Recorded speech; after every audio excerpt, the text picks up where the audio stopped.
จ้าเอทางแรกมาส่งอีเม่พี่น้องพอดีนี่ใกล้ๆบ้านซอยนี่มีอันบุญบ้านเนาะเขาจะมีน้ำเรื่องเลยมาส่งมาสิไปเต้นอาหารมารับแย่เนาะไปเต้นอาหารมารับมันก็มาหอดสบายดีเด้อพี่น้องจ้ายินดีต้อนรับเข้าสู่ช่องซอยพี่น้อง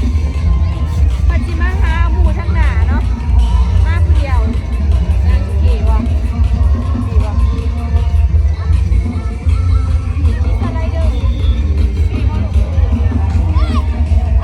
มาจอดรถยังบอลสไลเดอร์พี่น้องอยู่พี่แล้วสิย่างเขาไปเบิ่งบุญเนาะมียังแน่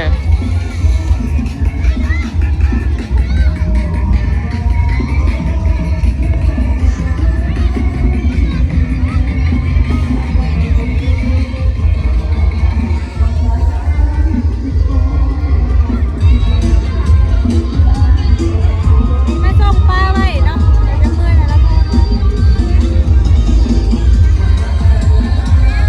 น รถ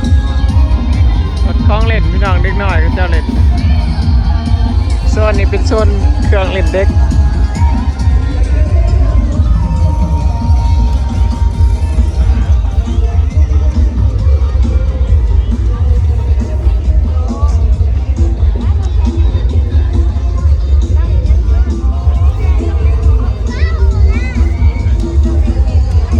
ตาเบิ่งโคตรลายป่ะพี่น้อง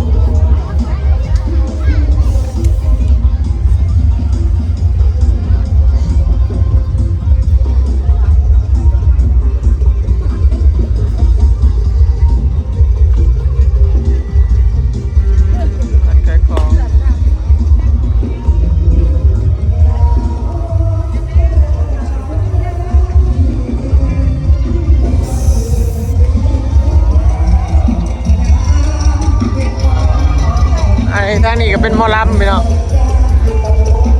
ห้านค้าก็เจ้าก็มีทั้งลุ่มในทั้งเทิงเนาะผมทั้งเทิงก็เจ้าก็ขายของคือกันพี่น้องโซนติดทนทางทั้งลุ่มก็ขายคือกันเนาะ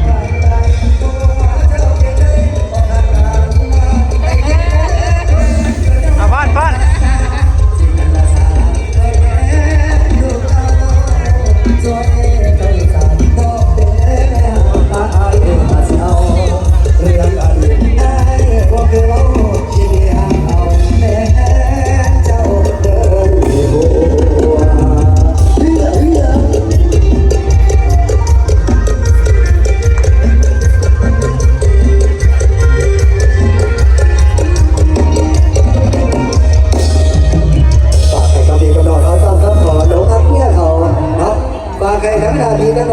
อยู่ดีๆขอบคุณขอบใจว่าได้นำใจ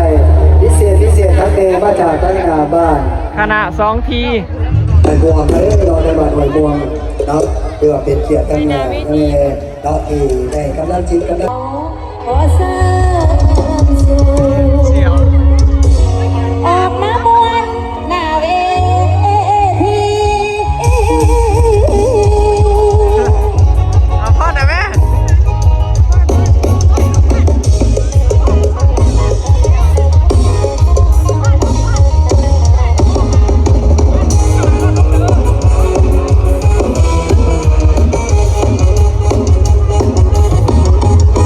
ยุนที่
ลับก่อนพี่น้องมา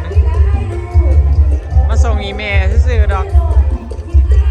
เราอยากมาเบิ่งหมอลำ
ที่ว่าซื้อเขาทำสีเนาะมาใส่ตัวมาเข้าดีใจร้ายทำตัวไม่ได้ตัวมาเข้าพิเศษอะไรใจจับแดงก็สวยเดินทางจากทางเดินแห่งของเราสิ่งแห่งของเราแห่งดีกี่แห่งพิเศษที่ติดมาจากที่รอมาเข้าไทยมากเลยไทยดีเป็นคนเดียวกันเลย ลูกหน่อย เสื้อตัวนั้นนักเอกสาวพิสมัยเสื้อตัวนั้นนะพี่น้อง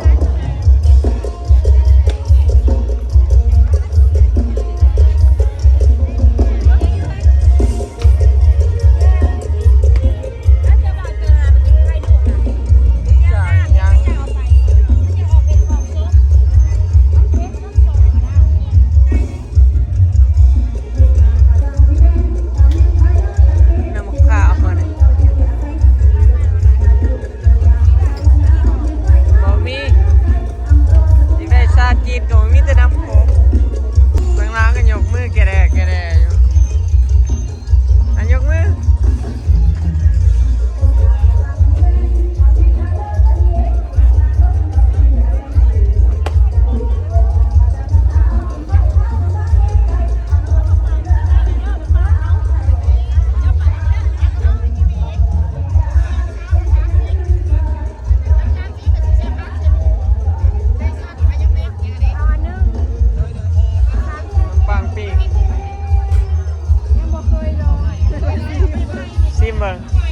มาเบิ่งมุมไก่นี่พี่น้องกำลังสิมือเห็นมีใหญ่รวยเต้นเห็นป่ะพี่น้องเสือขาวนะเสือแดงเจสีเสือขาวนะอีเมพี่น้องกับเสี่ยวเพิ่น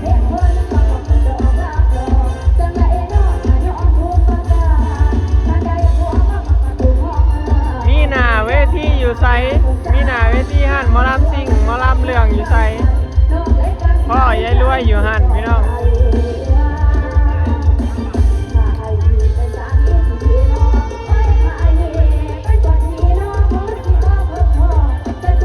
กับบ่อนก็เจ้าเล่นของเด็กพี่น้องปลาโป่ง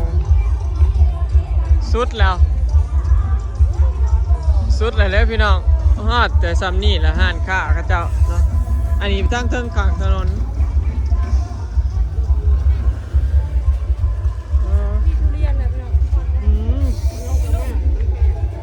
บรรยากาศอยู่งานบุญพี่น้องเนี่ยประมาณนี้เนาะโซนตั้งหลังก็สิเป็นไอ้สไลเดอร์เนาะเป็นเขตสไลเดอร์โรงเรียนมาแล้วก็สิมาตามห้องเขาเจ้ามีหันแคมทาง2ฝั่งแล้วก็หันทั้งหลุมเนาะหันทั้งหลุมอีก2ฝั่งเนาะก็ถือว่าหันไก่ของหลายอยู่เนาะสำหรับงานบุญมีหมอลำเรื่องเนาะคณะสีทองเนาะบุญบ้านนาพวกเนาะบ้านนาพวก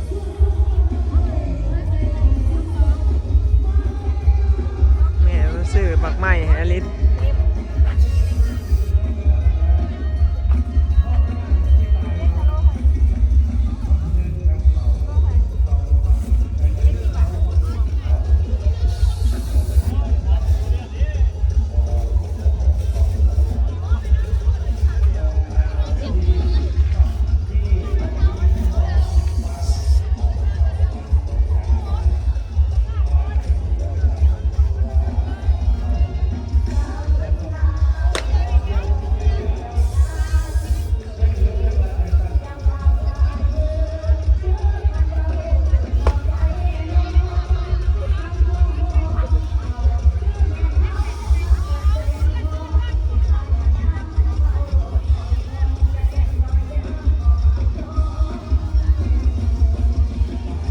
อีเมลแล้วชิเมื่อพี่น้องหน้าสีพิษอันนั้นพุ่นละ ราคาเดียวกันเท่าไหร่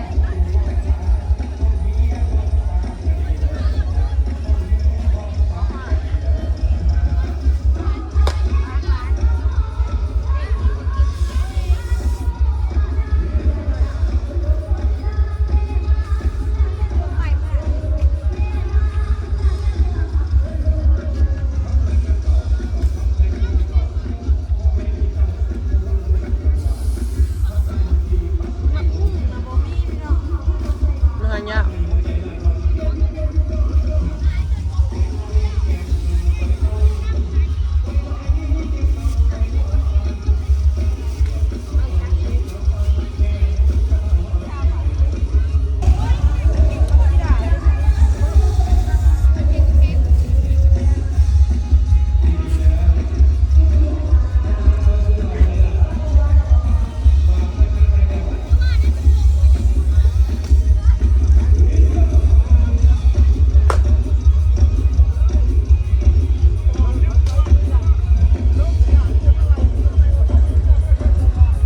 เดี๋ยวสิกลับพี่น้องบัดนี้เนาะมาส่งอีเมลซื้อๆแล้วก็ซื้อของแล้วก็สิเมื่อกินก็สิเมื่อแล้วบัดนี้